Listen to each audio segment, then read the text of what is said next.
and let go. For chanting Om, take a deep breath.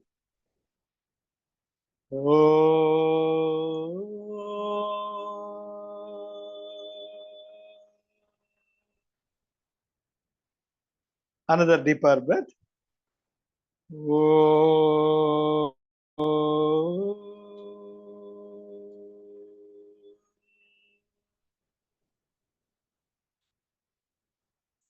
Another deeper breath.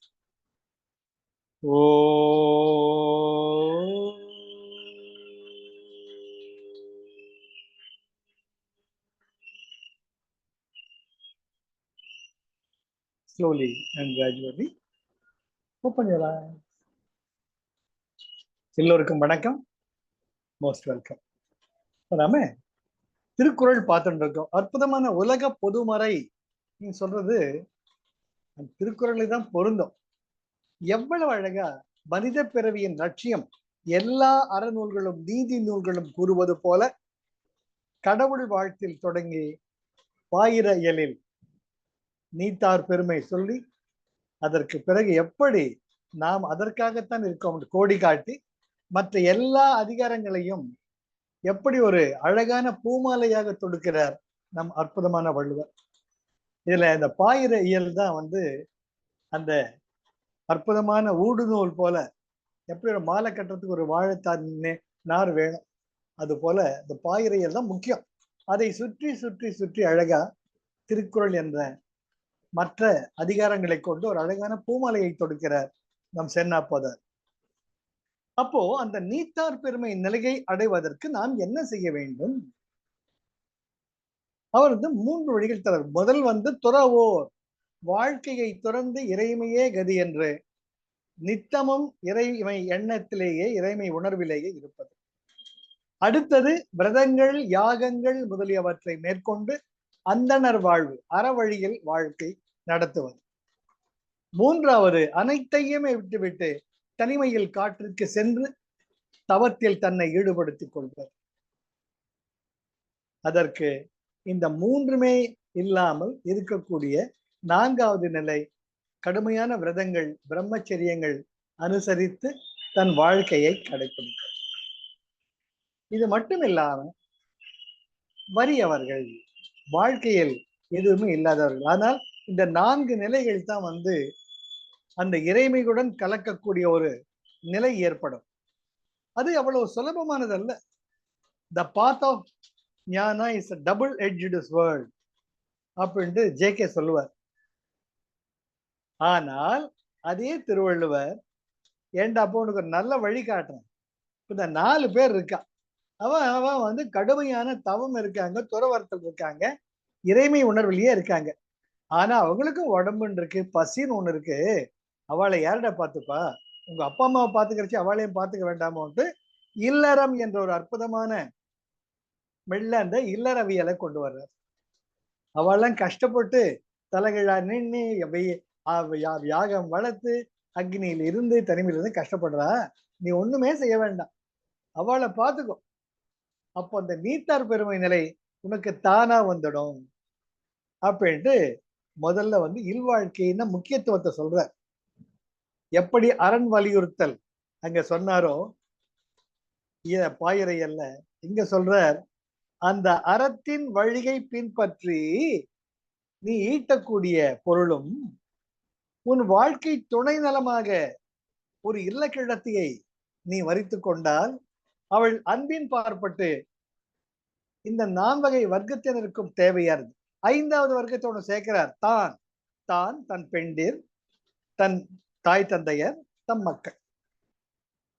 அந்த 5 வர்க்கத்தினருக்கும் வேண்டியதெல்லாம் செய்யக்கூடிய ஒரு அன்பே உருவான ஒரு மனைவியின் வாழ்க்கை துணை நலம் அமைந்தால் அறவழியில் இருந்து இந்த 4 வர்க்கத்தினையும் பார்த்துக்கிட்டா தானாக உனக்கு அந்த நீத்தார் பெருமை வாய்க்கும். கஷ்டப்பட்டு தலைகீழ போறியா, இல்ல கட்டி இயல்பா இல்லற சுகத்தையும் அனுபவிச்சுக்கலாம், இகலோக வாழ்க்கையும் வெறுக்க வேண்டாம், எதையும் அளவோட வச்சுக்கலாம். அதே நேரத்துல நமக்கும் தெரியாம எப்படி லிப்ட்ல ஏறிட்டோம்னா 7வது மாடியோ 8வது மாடியோ 12வது மாடியோ, அது போல திருவள்ளுவர் மிக அழகாக இல்வாழ்க்கையின் முக்கியத்துவத்தை விளக்குகிறார். அதை நம்ம பார்க்க ஆரம்பிச்சிட்டோம். அதுக்கு அடுத்தது எப்படி வாழ்க்கை துணைவி, அந்த வாழ்க்கை துணை நலம் அறவழியில் ஈட்டிய பொருளை அன்பின் உருவாக அதற்கான பொருளை உருவாக்கி எப்படி இந்த 4 வகையினருக்கும் ஐந்து வகையினருக்கும் எப்படி அதை சீர்வர ஒரு சேவையாக செய்வது, அது எப்படி 2 பேருமே முக்கியம்ட்டு சொன்னார். எப்பவுமே ஒரு படைப்பு இருமை நிலையில் இருந்தாலும் அதனுடைய வித்துன்னு ஒண்ணு இருக்கும். ஒரு மரம் என்பது வளர்ந்து செடியாக இருந்து மரமாக வளர்ந்து பூ பூத்து காய் காய்த்து அந்த காயானது கனியாக மாறி அதில் ஒரு வித்து அடுத்த வாரிசுக்கு அது ஒரு அடித்தளம் அமைக்கிறது. இது எல்லா படைப்புகளுமே ஒரு இயற்கை உணர்வு. அப்போ நீ அறவழியில நின்று தர்மமே நெறியாக கரும மாற்றி நிஷ்காமிய கரும மாற்றி பணத்தை சேமிக்கிற. You are wonderful. நீ உன்ன மாதிரி பார்க்கவே முடியாது. உன்னுடைய அருமை மனைவியோ அன்பே உருவாக அனைவருக்கும் ஹெல்ப் பண்ற. ஆக இந்த அன்பும் அரணும் சேர்ந்து ஒரு வாரிசு உருவாகினால் அது எப்பேற்பட்ட வாரிசாக இருக்கும். இதுதான் அந்த காலத்துல கூட ரிஷி பத்தினின்னு இருப்பாங்க அவங்க. ஆனா பொதுவா இது எல்லாருக்குமே பொருந்தும். நம்முடைய உச்சக்கட்ட நிலையில் அன்பின் வழியில் அறவழியில் தாம்பத்தியத்தில் ஈடுபட்டு நமக்குள் உருவாகக்கூடிய அந்த வாரிசு நமது குணநலன்களின் அச்சாக இருக்கும். அப்பேற்பட்ட தாம்பத்தியமானது முக்கியம். மக்கட்பேறு, அந்த மக்கட்பேறு என்பது மிக மிக அவசியம். எப்படி இதுவரை நான் என்று நீ வாழ்ந்தாய், உன் மனைவியும் அப்படித்தான் அவள் பெற்றோர்கள் இருந்தால், நீங்கள் இருவரும் திருமணம் செய்து கொண்ட பொழுது நீ அவளில் உன்னை மறந்தாய், அவள் உன்னில் தன்னை இழந்தாய், ஐக்கியமானீர்கள். இப்பொழுது உங்கள் வாரிசு என்று உருவாகும் பொழுது உன்னையும் இழந்து விட்டாய், அவளையும் இழந்து விட்டாய். நீங்கள் இருவருமே அந்த அற்புதமான குழந்தையாக மாறிவிட்டீர்கள். குழந்தையில் ஒன்றி போய்விடுங்கள். அங்க நீயும் இல்லை, மனைவியும் இல்லை. அப்ப யாரு? இறைமை வடிவில் உருவாகக்கூடிய அந்த குழந்தை தான் உன்னை நீத்தார் பெருமை நிலைக்கு சேர்க்கும். ரொம்ப அழகா வள்ளுவர் அப்படியே வகுத்துட்டு போற. இப்ப நம்ம அந்த மக்கட்பேறு, அதுதான் இப்பொழுது வரக்கூடிய 3வது அதிகாரம், இல்லறவியல். அது என்ன அற்புதமா சொல்ற. முதல் குறள் மக்கட்பேரில, பெரும் அவற்றுள் யாம் அறிவதில்லை, அறிவு அறிந்த மக்கட்பேறு அல்ல பிற. பெரும் அவற்றுள் யாம் அறிவதில்லை, அறிவு அறிந்த மக்கட்பேறு அல்ல பிற. இது அன்வயப்படுத்துறப்ப அறிவு அறிந்த மக்கட்பேறு. எப்பேற்பட்ட குழந்தைகள் உருவாகிற நமக்குள்ள எப்படி வழி நடத்தணும்?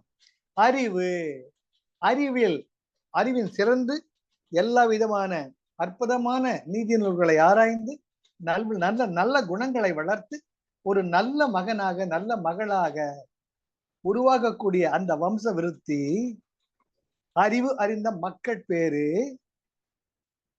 பெரும் அவற்றுள் யாம் அறிவதில்லை, அதுக்கு ஈடான எந்த விதமான பெருமையோ பொருளோ சொத்தோ சுகமோ அதுக்கு இணையே ஆகாது. அதுதான் மக்கள் செல்வம், மக்கள் பேரு.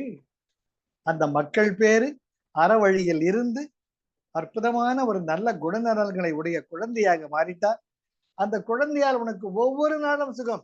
ஏனென்றால் நீத்தார் பெருமை நிலையடைய உனக்கு அந்த குழந்தையின் வாழ்க்கையே ஒரு படிப்பினையாக இருக்கும்.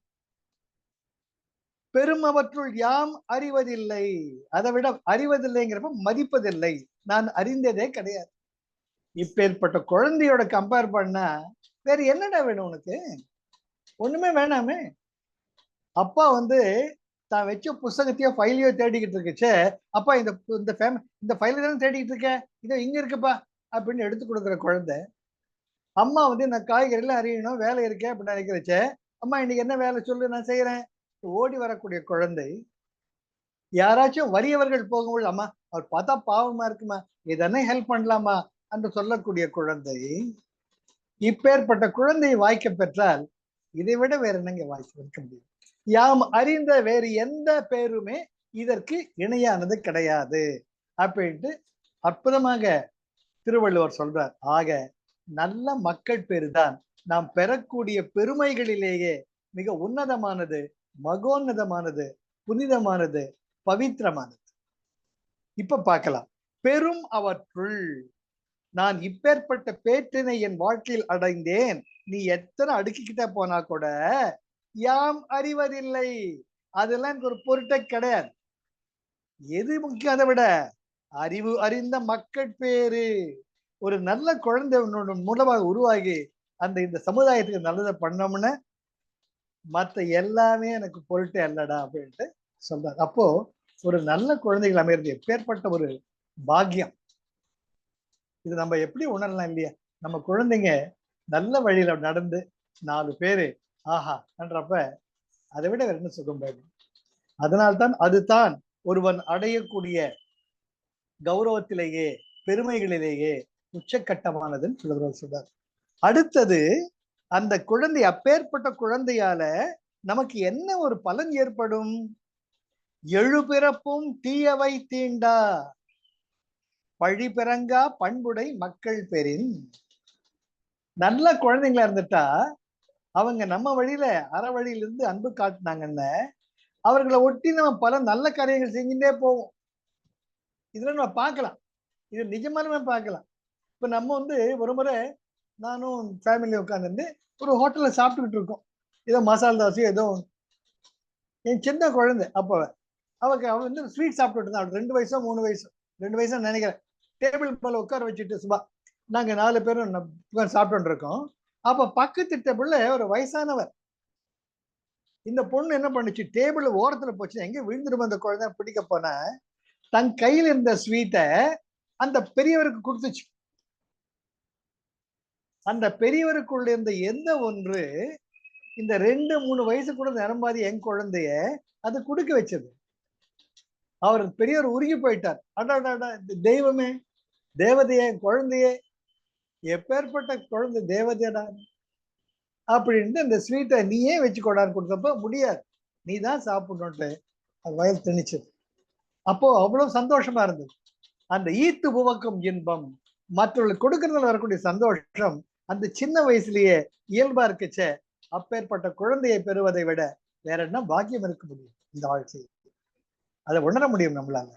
அது இன்னைக்கும் அவளுக்கு 50 வயசு ஆறுது, இன்னைக்கும் அந்த குணம் அவகிட்டயும் சரி, அவள் தங்கண்டியும் பாக்குறோம். ஒருத்தர் கஷ்டப்படுறதை அவளால் தாங்கவே முடியாது. முன்ன நின்று அவளால் என்ன பண்ண முடியுமோ பண்ணுவா.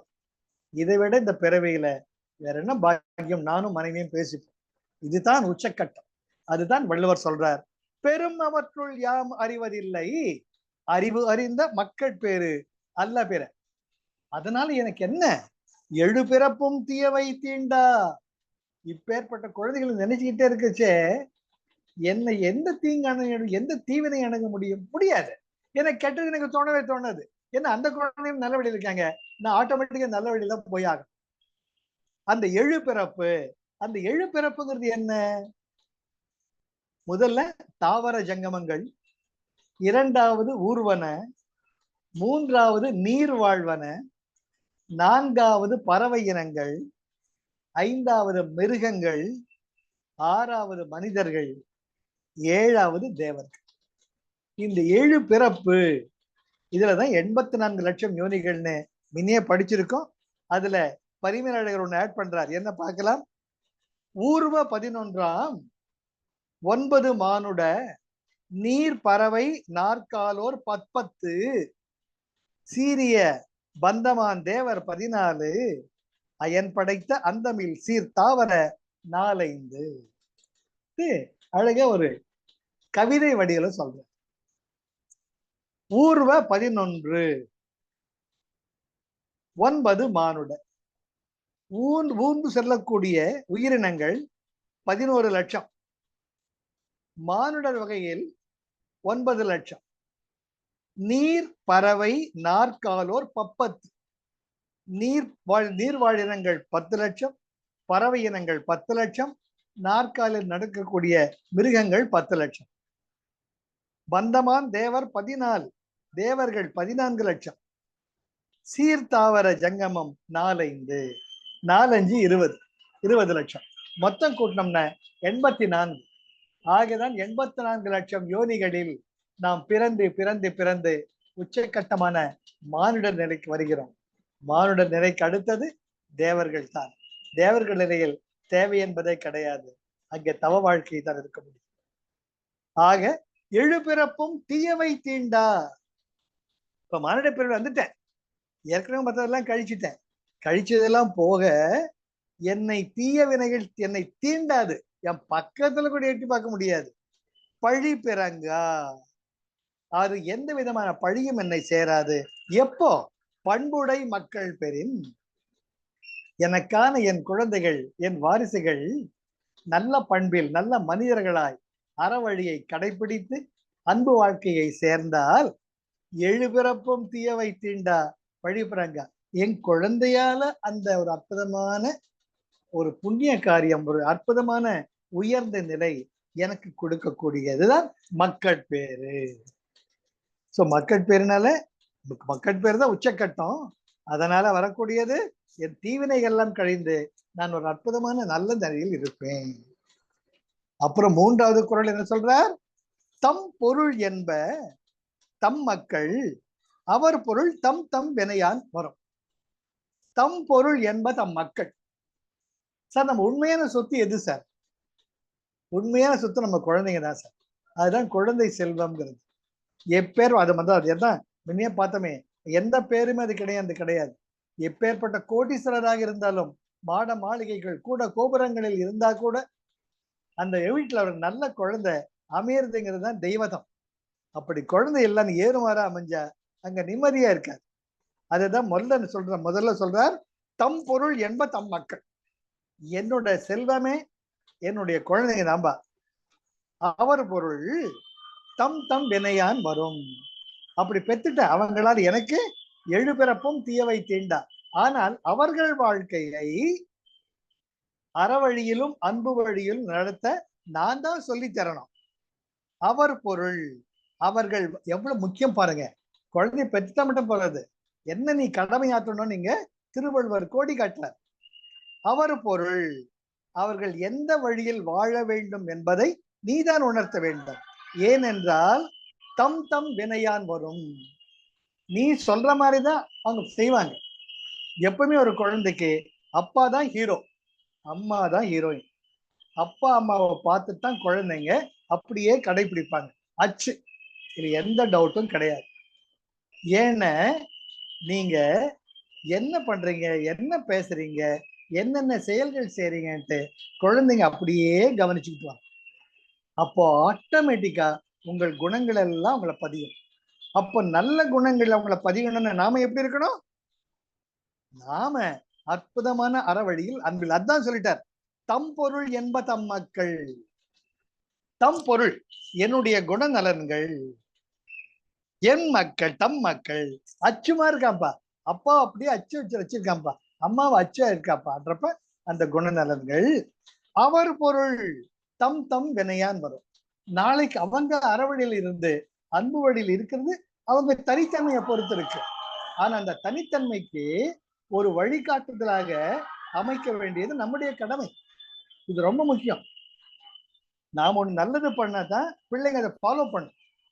நாம ஒருத்தண்ட பணிவா பேசினாதான் அந்த குழந்தைங்க பணிவா பேசும். நம்ம நம்மளை ஃபாலோ பண்ணும். அதனால்தான் தம் தம் வினையான் வரும். நாளைக்கு அவங்க நல்லபடியா இருக்கிறதுக்கு நாம நல்ல வழி காட்டணும். நம்ம கடமையை இங்க திருவள்ளுவர் சுட்டி காட்டணும். எப்படி? தம் பொருள் என்ப தம் மக்கள். என்னுடையது நான் பெத்த பிள்ளைங்க, என்னோட செல்வம். அவர் பொருள், அவர்களுடைய பொருள் எப்படி என்றால் அவர்கள் எந்த வாழ்க்கையில் வாழ்கிறார்கள் என்பதை பொறுத்து தம் தம் வினையான் வரும். அவர்களுடைய செயல்களால் வரும். அவர்கள் செயல் நல்ல செயல்கள் இருக்கணும்னா நான் சரியான ஒரு வழிகாட்டியாக அமையணும். செய்யோ அது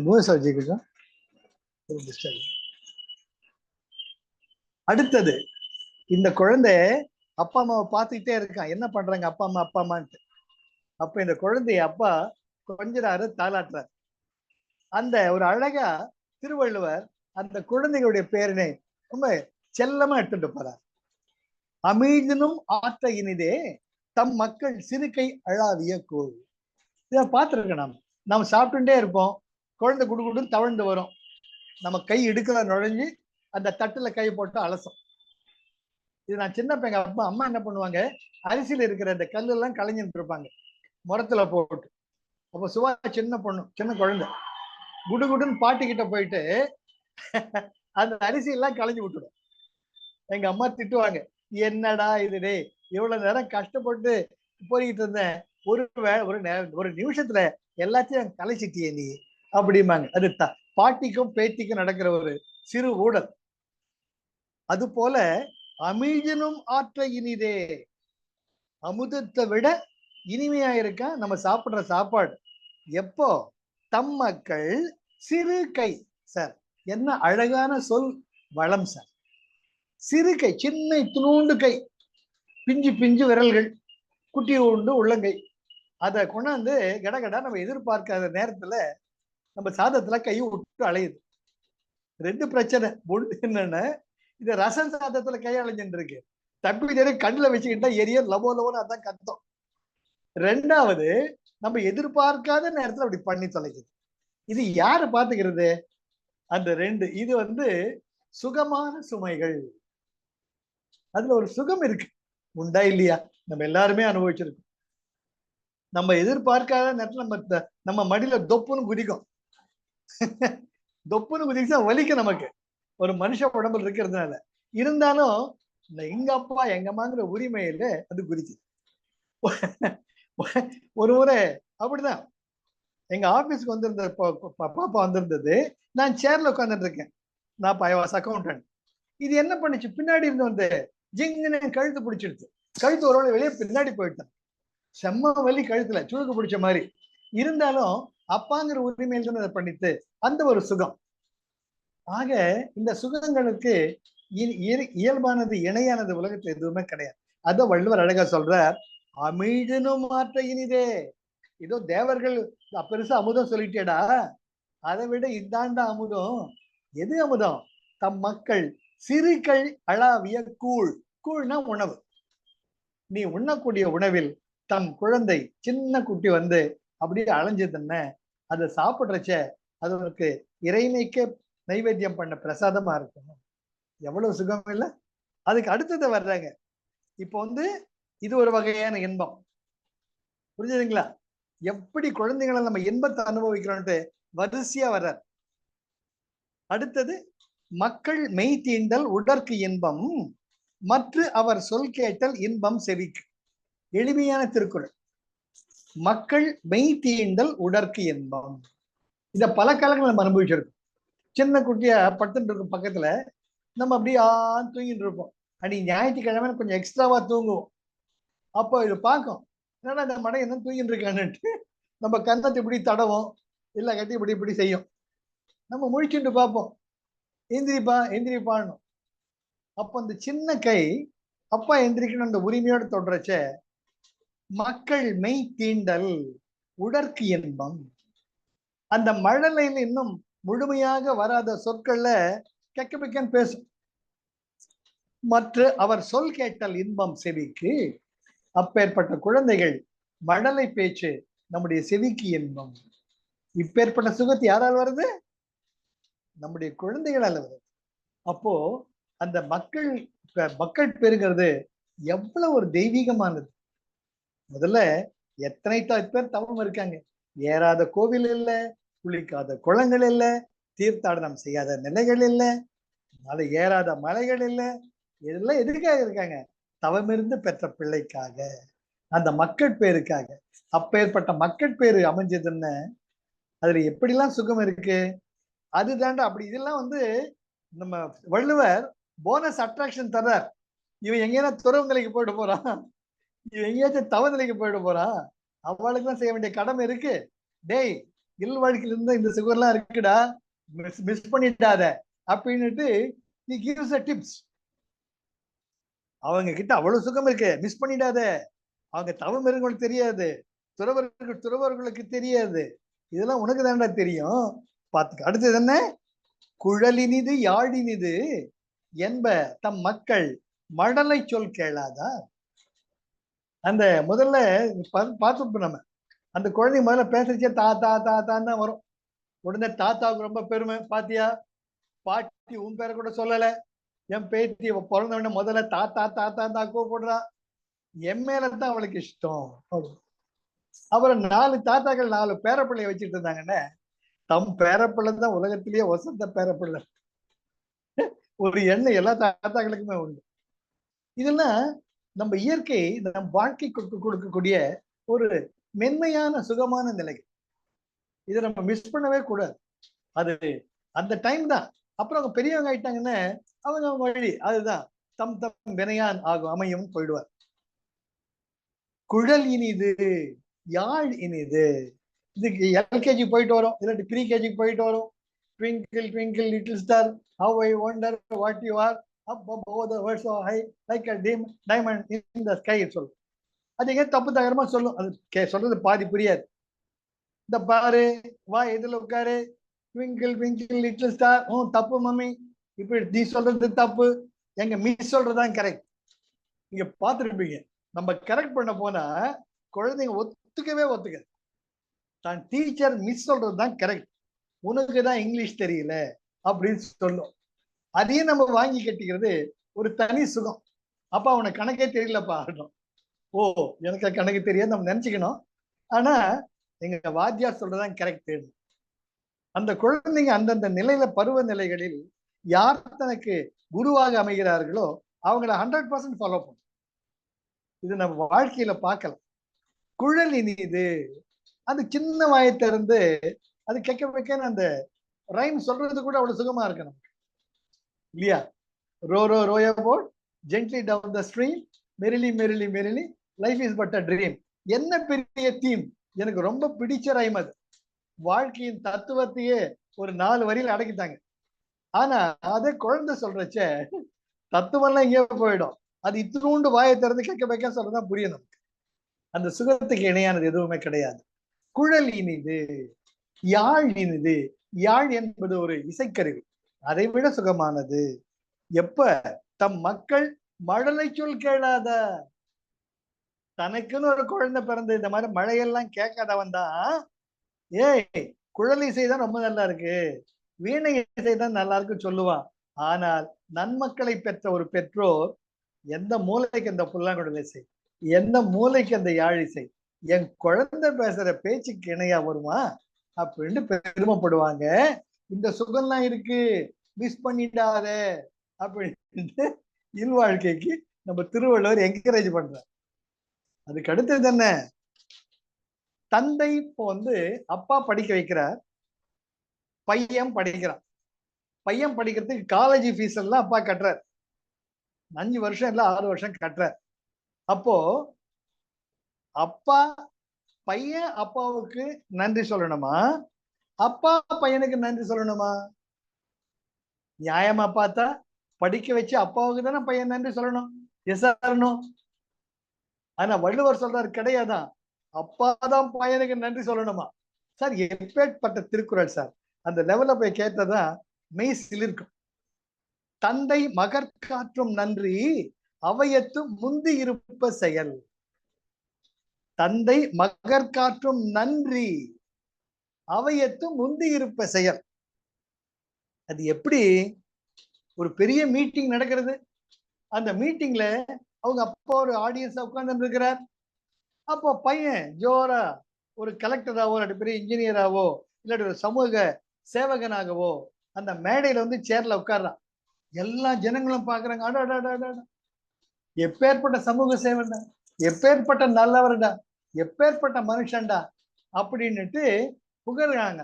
அந்த நிலைக்கு உருவாக்க எனக்கு வாய்ப்பு கொடுத்திய இறைவா அப்படின்ட்டு அந்த அப்பா நன்றி சொல்றார் இறைவனுக்கு. இரண்டாவது, என் பிள்ளை நான் கிழிச்ச கோட்ல அழகா அறவழியில் நின்று அன்பு வழியில் நின்றானே, இந்த பையனுக்கு எவ்வளவு நன்றி சொன்னாலும் ஈடாகுமா அப்படின்னு அந்த அப்பா நினைக்கிறார். என்ன கஷ்டப்பட்டு படிச்சான், ராப்பகலாம் படிச்சான், எத்தனை காம்படிட்டிவ் எக்ஸாம் எழுதுனா, எப்படிலாம் இப்ப இந்த நிலைக்கு வந்திருக்கானே, ஆஹா, அப்போ படிச்சு இப்ப முன்னுக்கு வந்தானே, அவனுக்கு நான் அல்லவா நன்றி சொல்லணும். நான் எழுப்பி படிடான்ற, படிக்க வைடா படிடான்ற பேர்லாம் படித்தானே, நான் சொன்னதெல்லாம் செஞ்சானே, இவன் இல்லவா பையன், இவனுக்கு 1008 நன்றி சொல்லலாம் தகுமா? இறைவா, இப்பேற்பட்ட ஒரு பையன் எனக்கு கொடுத்தியே, உனக்கு எவ்வளவு நன்றி சொல்றது அப்படின்ட்டு அப்பா நினைக்கிறான். அதனால தான் தந்தை மகற்காற்றும் நன்றி என்னவா அவையத்து முந்தி இருப்ப செயல்.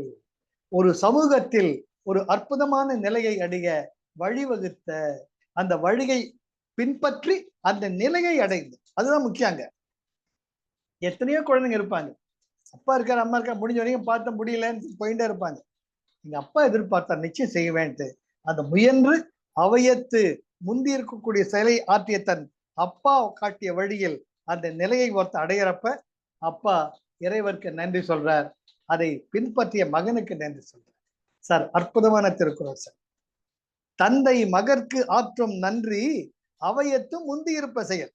என் வாயை கட்டி வயிற்ற கட்டி நிலத்தை வித்து ஏதோ ஒண்ணு என் பையனுக்கு நல்ல எஜுகேஷன் தரணுங்க, அதுதாங்க பெரிய சொத்து அப்படின்னுட்டு அவரோட அந்த சமூகத்துல முதல் நிலை அடைவதற்கு அவங்க அப்பா எல்லாம் செய்யறாராம். எல்லாம் செஞ்சாலும் என்ன பிரயோஜனம்? அந்த பையன் அதை அச்சீவ் பண்றது தானே பிரயோஜனம். அப்போ அப்பா டே கண்ணே நான் சொன்ன மாதிரி வந்துட்டுடா, உனக்கு எப்படிடா சொல்றதுன்ட்டு அந்த நன்றி உணர்வு இருக்கு பாருங்க, அதை உணரத்தான் முடியும், வார்த்தைகளுக்கு அப்பாற்பட்டு. எத்தனை பேரை பார்க்கிறேன் கிராமத்துல நிலத்தை அடமான வச்சு வீட்டை வித்து எப்படிலாம் பையனை படிக்க வைக்கணுங்கிறாங்க. அந்த பையன் அதை உணர்ந்து அந்த வழியில் நடந்து அந்த சமூகத்தில் ஒரு முதல்நிலை அடைந்தால் அப்பா டே கண்ணு நீ அச்சீவ் பண்ணிட்டுடா, நீ அச்சீவ் பண்ணிட்டுடான்ட்டு கட்டி பிடிச்சுக்கிறார். அதுதான் தந்தை மகற்காற்றும் நன்றி அவையத்து முந்தி இருப்ப செயல் அப்படின்ற. இதுக்கு அடுத்தது இப்ப அப்படியே கப்பு நம்ம 10வது திருக்குறளுக்கு போலாம். இது 7வது திருக்குறள் அதிகாரத்துல. இப்ப 10வது திருக்குறள் போயிட்டு அப்புறம் வரலாம். ஏன்னா அப்பதான் அந்த டேஸ்ட் ரொம்ப நல்லா இருக்கும். காரம் ஸ்வீட் காரம் காபி சாப்பிட்ட மாதிரி இருக்கும். 10வது திருக்குறள் என்ன? மகன் தந்தை காற்றும் உதவி இவன் தந்தை என்னோற்றான் கொல்லினும் சொல். இங்க அப்பா பையன் வந்து அப்பாவுக்கு உதவி செய்யறான். அங்க அப்பா பையனுக்கு நன்றி சொல்ற, இங்க பையன் அப்பாவுக்கு உதவி செய்யறான். எப்படி உதவி செய்யறான்? அந்த பெரிய ஒரு மேடையில உட்கார்ந்துட்டு சமூக நல்லதை பத்தி பேசுன்னு பேசுறான். இந்த கடமை செய்யணும் அந்த கடமை செய்யணுங்கிறப்ப அந்த ஆடியன்ஸ் எல்லாம் திக்பிரம பிடிச்சு போயிடுறாங்களா, வாயடிச்சு போயிடுறாங்களா. ஏ அப்பா இப்பேற்பட்ட பிள்ளைய பெத்துக்கிறதுக்கு அவங்க அப்பா என்ன தவம் பண்ணாண்டா அப்படிங்கிற வார்த்தை அவன் காதல கேக்குது அவங்க அப்பாவுக்கு. எப்பேற்பட்ட பிள்ளைய பெற்றிருக்கேன்டா நான்ட்டு அவர் கண்ணுல தண்ணீர் வருது. மகன் தந்தை காற்றும் உதவி இவன் தந்தை என்னோற்றான் கொல் எனும் சொல். ஆஹா இப்பேற்பட்ட பிள்ளை பிறத்துக்கு அவர் என்ன விரதெல்லாம் இருந்தாங்க அப்பா அம்மா.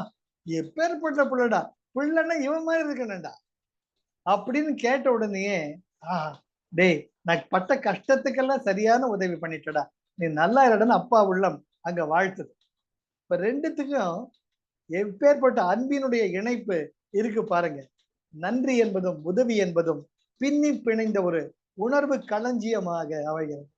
இதை உண்மையாலுமே உணர்ந்து படிச்சா நம்ம கண்ணுல தண்ணீர் வருங்க. ஏனென்றால் ஒவ்வொருத்தர் வாழ்க்கையிலையும் ஒரு கட்டத்துல அவங்க அப்பா அம்மா செஞ்ச ஒரு தியாகம் நிற்கும். அதே நேரத்துல அப்பா அம்மா செஞ்ச தியாகத்தை உணர்ந்து நிச்சயமா உங்களை நான் பார்த்துப்பேன்ட்டு மகன் அவனுக்கு செய்யறச்ச அதுதான் இறைமை. திருவள்ளுவர் அதான் சொல்றார், இதுதான்டா நீத்தார் பெருமை, நீ அச்சீவ் பண்ணிட்ட அப்படின்ட்டு திருவள்ளுவர் பாராட்டுறார். யார? அப்பாவையும் பாராட்டுறார், அறவழியில் அன்பு வழியை போதித்து நடந்த பையனையும் பாராட்டுறார். இப்போ 7வது திருக்குறளுக்கு வரலாம். 8வது திருக்குறளுக்கு வரலாம். 8வது திருக்குறள் என்ன? தம்மின் தம்மக்கள் அறிவுடைமை மாநிலத்து மண்ணுயிர்க்கெல்லாம் இனிது. என்ன எஸ்எல்சி படிச்சிருந்தேன்னா என் பையன் பிஏ படிச்சான்னா பெரும், நான் ஒரு எம்ஏ படிச்சிருந்தேன்னா என் பையன் பிஹெச்டி அச்சீவ் பண்ணனா பெருசு. தம்மின் தம்மக்கள் அறிவுடைமை, தம்மை விட அறிவிலும் ஆற்றலிலும் சிறந்தவர்களாக தம்முடைய மக்களை தம் பெற்ற மகவுகளை பார்க்கும் பொழுது மாநிலத்து மண்ணுயிர்க்கெல்லாம் இனிது. இந்த உலகத்தில் இருக்கிற ஒவ்வொரு அப்பா அம்மாவுக்கும் அதை விட சுகமத்தையும் சந்தோஷத்தையும் தரக்கூடியது வேறு எதுவுமே கிடையாது. பணமோ பொருளோ உங்களுடைய சம்பாத்தியமோ காரோ பங்களாவோ சந்தோஷம் கொடுக்காது. ஆனால் எப்பேற்பட்டவன்டா தான் அவர் போறாரு பாருங்க சார். எப்பேற்பட்டவர் சார். நீங்க என்ன கேளுங்க, அவர் வழி காட்டுறார் சார். அது மட்டும் இல்லாம நல்ல வழி காட்டுறார் சார்.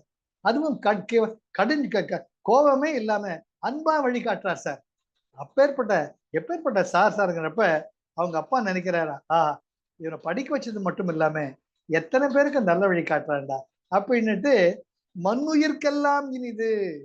இந்த உலகத்துல இருக்கிற ஒவ்வொரு அப்பா அம்மாவும் ஒவ்வொரு படைப்பும் அவ்வளவு சந்தோஷப்படுதான். எப்போ தம்மின் தம்மக்கள் அறிவுடைமை. அப்போ அந்த அறிவு என்பது எப்பேற்பட்ட செல்வம்.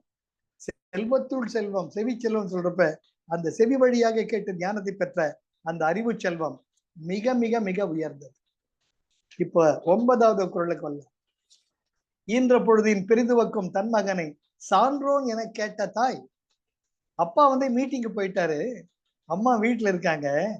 அப்போ அந்த மீட்டிங் போனாலும் வர்றாங்களாம், பின்னாடியே பையனை மாலை மரியாதையோட கூட்டிட்டு வந்து, அம்மா எப்பேற்பட்ட பள்ளியை பற்றி வச்சிருக்கம்மா, எப்பேற்பட்ட பெரிய லீடர்மா, பெரிய தலைவரம்மா, எல்லாம் வழி காட்டுறாரம்மா, இவர் பார ஒரு குழந்தை படுத்தி புண்ணியம் பண்ணிருக்கணும்மா அப்படிங்கிறப்ப அந்த அம்மா அப்படியே உச்சி குளிர்ந்து போயிடறாங்களாம். எப்பவுமே ஒரு பெண் ஒரு கர்ப்பம் தாங்கி பிரசவம் என்பது மறுபிறவின்னு சொல்லுவாங்க. அது ஒரு புது பிறவி எடுக்கிற மாதிரி, செத்து பிழைக்கிறது மாதிரி. அப்போ அந்த பிரசவ வெளியை அவ்வளவு கஷ்டப்பட்டு பொறுத்து அந்த குழந்தை ஒண்ணு வெளியே வந்து கியான்னு கத்துறப்ப அதை மார்போடு அணைச்சிக்கிறத, அப்பேற்பட்ட ஒரு தன் பட்ட கஷ்டம்லாம் மறைஞ்சிடும் அம்மாவுக்கு. கண்ணே மண்ணேன்னு அந்த கண்ணே மணியே முத்தே அப்படின்னு இந்த குழந்தைய கொஞ்சுவாங்க. அது அந்த பிரசவ வலியெல்லாம் மறந்துட்டு ஒரு சுகத்தை தன்னுடைய மார்பில் பால் சுரக்கக்கூடிய ஒரு அனுபவத்தை கொடுக்கக்கூடிய மிகப்பெரிய ஒரு தெய்வீகமான அனுபவம். அந்த அனுபவத்தை விட இந்த சமுதாயம் தன் பிள்ளை எப்பேற்பட்டவன் என்று பெருமை வாய்ந்தவன் என்று சொல்லும் பொழுது ஈன்ற பொழுதின் பெரிது உமக்கும். அப்ப கிடைச்ச சந்தோஷத்தை விட 10 மடங்கு சந்தோஷம் கிடைக்கும் எப்ப தன் பிள்ளையை ஊரார் அனைவரும் உத்தமன் சொல்ல கேட்கும் தாய்க்கு அற்புதமான ஒரு அனுபவமாக விளக்கும் சார். அதனால்தான் திருவள்ளுவர் இதெல்லாம் வரிசையா சொல்லிட்டு, அதனால இல்வாழ்க்கையினுடைய ஒரு முத்திரை, ஒரு ராஜ முத்திரையே ஒரு நல்ல மக்கள் பேரு தான்டா. அதனால நீ அறவழியில் இருந்து உன் மனைவி அன்பு வழியில் இருவரும் கைகூர்த்து நடந்து உங்களுக்கு ஒரு குழந்தை செல்வம் உருவாகி அது உங்கள் பெயரை நிலைநாட்டும் பொழுது நீத்தார் பெருமையினரை தானாவே வந்துடும். அதனால இல்வாழ்க்கையிலிருந்து நல்ல வழியிலிருந்து நல்ல குழந்தைகளை பெற்று சீரும் சிறப்போடும் இருப்பீர்களாக அப்படின்னு முத்தாய் போட திருவள்ளுவர் ரொம்ப அழகா, ரொம்ப இந்த படிக்கிறது சந்தோஷமா. நம்ம குழந்தைங்க தான் நம்முடைய நல்ல வழி நடக்கிறச்ச அவங்களால நாம நன்மை அடைஞ்சு நம்முடைய தீவினைகள் எல்லாம் தானா தேரும். ஏன்னா மக்களுக்காக நாம் நம்ம அதே வழி இருக்கோம். இரண்டாவது, அவங்களால நமக்கு நல்ல வார்த்தைகள், இனிமையான வார்த்தைகள், அந்த மெத்துன்னு சின்ன பிஞ்சு விரல் தொடறது, அந்த பிஞ்சு வாய் பேசுறது, இதெல்லாம் இயற்கையினுடைய மிகப்பெரிய பொக்கிஷங்கள் நமக்கு கிடைக்கிறது. அது நல்ல வழியில வளர்ந்து இவனை மாதிரி ஒரு பையனை பார்க்க முடியுமா, எப்பேற்பட்ட பாக்கியசாலிங்க அப்பா அம்மா நான் கேட்கறது. இதுல தான் வாழ்க்கையில் உயர்ந்த செல்வங்கள் ஒரு தாய் தந்தையராக நாம் பெற்று அனுபவிப்போம். ஆக இந்த மக்கள் பேரில் எவ்வளவு அவசியம் என்பதை நம்முடைய திருவள்ளுவர் சொல்லி, அந்த மக்களில் தான் நீங்கள் மனைவியும் தன்னை மறக்கிறார், தந்தையும் தன்னை மறக்கிறார், இருவருமே அந்த குழந்தையாக நீங்கள் ஐக்கியமாகி விட்டீர்கள். அந்த ஐக்கியமாகும் பொழுது நீயும் அங்கே இல்லை, உன் மனைவியும் அங்கே இல்லை, இறைமையில் கலந்து விட்டீர்கள். இதுதான் துறவோர் நிலை, இதுதான் நீத்தார் நிலை, இதுதான் தனித்தவம் செய்யும் காட்டிலும் இருக்கக்கூடிய ரிஷிகளின் நிலை, இதுதான் வேள்வி செய்யும் பொழுது கிடைக்கக்கூடிய ஒருமித்த நிலை. ரொம்ப அழகா கம்பேர் பண்ணிட்டே வர்றேன். ரொம்ப அழகான அதிகாரம். நோட்ஸ் அனுப்புறேன், முதல்ல அப்படியே ஆசைப்படுங்க. ஆக நல்ல குழந்தைகள் இருந்து அவர்களால் உருவாறது மிகப்பெரிய பாக்கியம். Life is love, life is Joy, life is enthusiasm. ரொம்ப அழகான ஒரு வாய்ப்பு. Thank you Arun, it's a great opportunity. ரொம்ப அழகா போயிட்டு இருக்கு, வரிசைய கிரமமா வகை வகையா அப்படியே வந்து. Thank you. Thank you sir. Jai Gurudev. Jai Gurudev. Jai Gurudev. Jai Gurudev. Jai Gurudev.